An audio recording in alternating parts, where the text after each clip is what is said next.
বরিশালেও যথাযথ মর্যাদায় পালিত হচ্ছে মহান বিজয় দিবস। যুক্ত আছেন সহকর্মী অমিত হাসান। চলে যাচ্ছি অমিতের কাছে।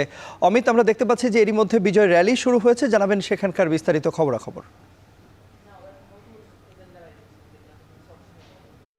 রাখি যে সূর্যোদয়ের সাথে সাথেই কিন্তু বরিশালে বিভিন্ন অঙ্গনের মানুষ শ্রদ্ধা নিবেদন করছেন মুক্তিযুদ্ধ স্মৃতি ফলকে, এবং এই মুহূর্তে একটি র্যালি বের করেছে বাংলাদেশ জামাত ইসলামী এবং বরিশাল মহানগরের 30টি ওয়ার্ড থেকে যারা নেতাকর্মীরা রয়েছেন তারা কিন্তু এই র্যালিতে অংশগ্রহণ করেছেন। এবং র্যালিটি সদর রোড থেকে শুরু করে ফজলুল হক অ্যাভিনিউ হয়ে সিটি কর্পোরেশনের সামনে থেকে চকবাজার হয়ে এই মুহূর্তে কিন্তু লাইন রোডে অবস্থান করছেন। এবং এই সময়ে যে মহানগরের 30টি ওয়ার্ডে যারা নেতাকর্মীরা তারা কিন্তু সকাল থেকেই এই র্যালিটিতে অংশগ্রহণ করেছেন এবং বিভিন্ন সড়ক প্রদক্ষিণ করে এখন আবার সদর রোডের দিকে যাচ্ছেন। এ সময় জামাতের যারা ঊর্ধ্বতন নেতাকর্মীরা রয়েছেন, বরিশাল 5 আসনের যিনি সংসদ সদস্য প্রার্থী রয়েছেন, তিনি জানিয়েছেন যে বাংলাদেশ একটি সুখী, সমৃদ্ধ এবং সুন্দর রাষ্ট্র হবে এমন প্রত্যাশার কথা জানিয়েছেন। এবং এখন পর্যন্ত যে আইন শৃঙ্খলা বাহিনীর অবনতি রয়েছে, যে ঝামেলা রয়েছে, সেগুলো যাতে দ্রুত সময়ের মধ্যে সমাধান করা হয় এমন কথাও কিন্তু তারা জানিয়েছেন। এবং একটু জানিয়ে রাখি যে বরিশালে বিভিন্ন আয়োজন রয়েছে আজকে এই বিজয় দিবসকে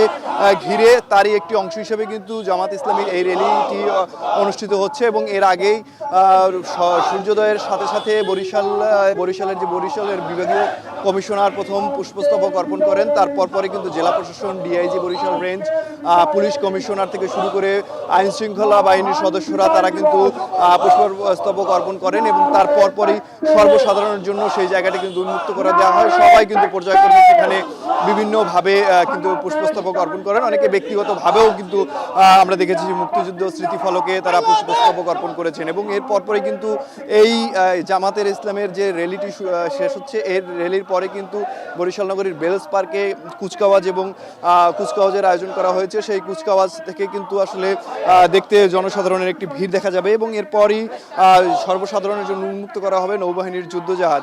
এবং আপনারা দেখছেন যে জাতীয় পতাকা হাতে যারা জামাতের নেতাকর্মীরা রয়েছেন 30টি ওয়ার্ড থেকে যারা এসেছেন তারা কিন্তু এই মুহূর্তে বিজয় র্যালিতে অংশগ্রহণ করেছেন। এবং সেখান থেকেই কিন্তু নানা ধরনের তারা স্লোগান দিচ্ছেন এবং বর্তমান যে সময়ে যে সমস্যাগুলো রয়েছে সমস্যাগুলো দ্রুত সমাধান হোক এমন প্রত্যাশার কথাও জানিয়েছেন নেতাকর্মীরা। এবং 30টি ওয়ার্ড থেকেই কিন্তু যারা নেতাকর্মীরা রয়েছেন তারা এসেছেন। এবং ছোট্ট ছোট্ট শিশুদেরও আমরা দেখেছি যে বিজয় দিবসের এই র্যালিতে তারা কিন্তু অংশগ্রহণ করেছেন এবং নানা ধরনের হাতে পতাকা নিয়ে তারা কিন্তু এই জাতীয় পতাকা নিয়ে এই র্যালিতে অংশগ্রহণ করেছেন এবং নানা ধরনের স্লোগান দিচ্ছেন। সবার একই প্রত্যাশা, দেশটি বৈষম্যহীন, দুর্নীতিমুক্ত এবং সুন্দর একটি রাষ্ট্র হবে এমন প্রত্যাশার কথা জানিয়েছেন যারা জামাত ইসলামীর যারা নেতাকর্মীরা রয়েছেন তারা সবাই। তো বরিশাল থেকে এই ছিল আমার কাছে বিজয় দিবসের সবশেষ। তন্ময়,